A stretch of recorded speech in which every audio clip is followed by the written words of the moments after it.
What's going on, everybody, and welcome back to the Lever Diary, a chronicle of sorts documenting my experience and approach to mastering spring lever brewing.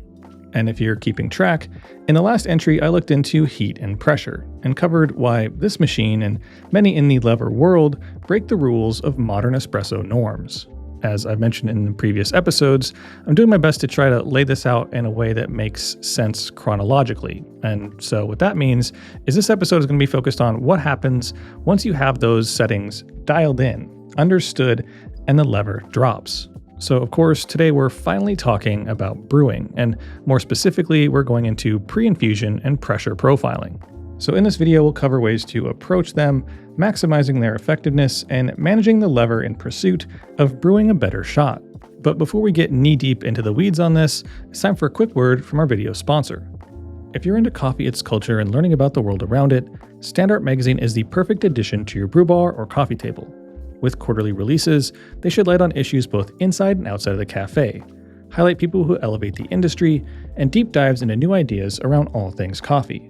To sweeten the deal even further, each issue also includes a sample of coffee from some of the world's best roasters to give you the full sensory experience. You really can't beat the combination of fresh coffee and fresh print. So head on over to standartmag.com/Sprometheus or use code Sprometheus at checkout to snag $5 off your very own subscription of coffee and culture, shipped direct to your door nearly anywhere in the world with a money-back guarantee. And if you're still on the fence, you can actually try Standart today for just the cost of shipping. There's not much to lose, and trust me, there's a lot to gain. Spring lever machines and some direct lever machines are known for a boiler pressure pre-infusion, otherwise called soft pre-infusion. And this is because they tend to be single boiler machines, and the pressure inside the boiler is going to be the pressure applied during pre-infusion, which in my case, at 250 degrees set point, I pre-infuse with around 0.8 bars. So in short, the higher the set temp, the higher the pre-infusion pressure. And really a well-adjusted adult with hobbies and interests beyond pulverizing seeds into brown juice would likely leave it there and enjoy it immensely. But that's not us, is it? For one, you can control the speed that the pressure is applied, or ramp up, by controlling the lever on the way up. When you apply the piston pressure slowly, I find the outcome to be much smoother, balanced, and consistent, which is of course partially due to the slower, fuller saturation of the puck, resulting in a fuller, more even extraction as it's less prone to channeling.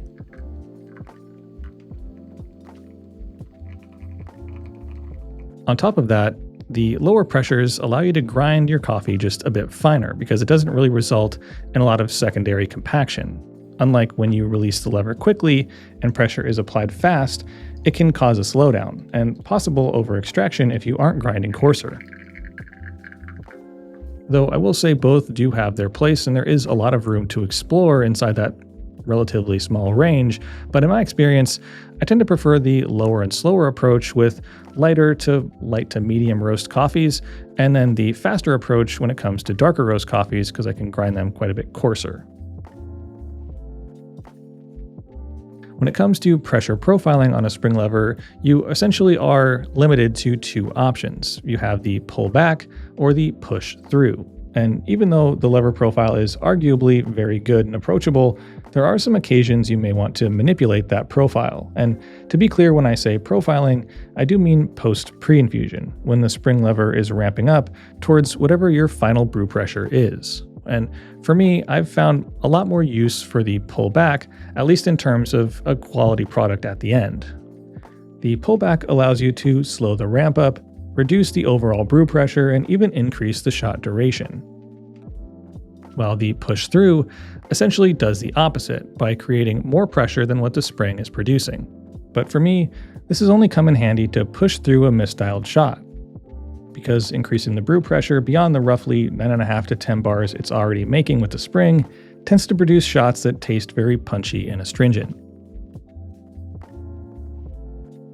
Now that I've covered a lot of the details and finer points of pre-infusion and profiling on a spring lever, it seems only fair to share my personal approach. And this is what I would use for any new coffee, and most of the coffees that I brew are between light to medium.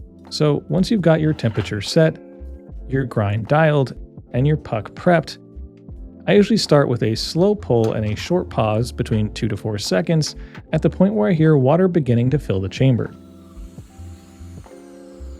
followed by the full open and locked position, giving the soft pre-infusion between 7 to 10 seconds to saturate the puck.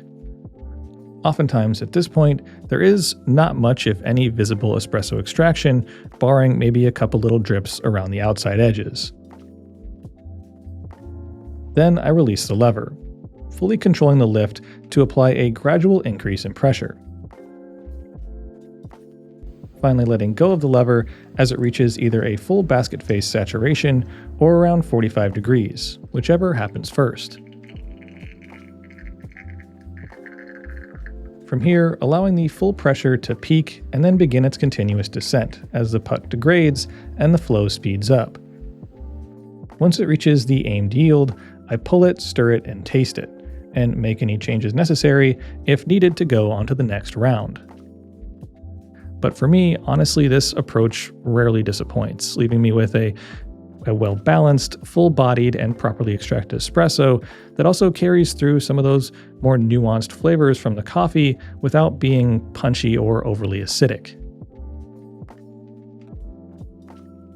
Without a doubt, the spring lever espresso machine, at least in its classic form, has a set, tried and true pre-infusion and pressure profiling system that honestly is very well received and attempted by many other machines throughout history.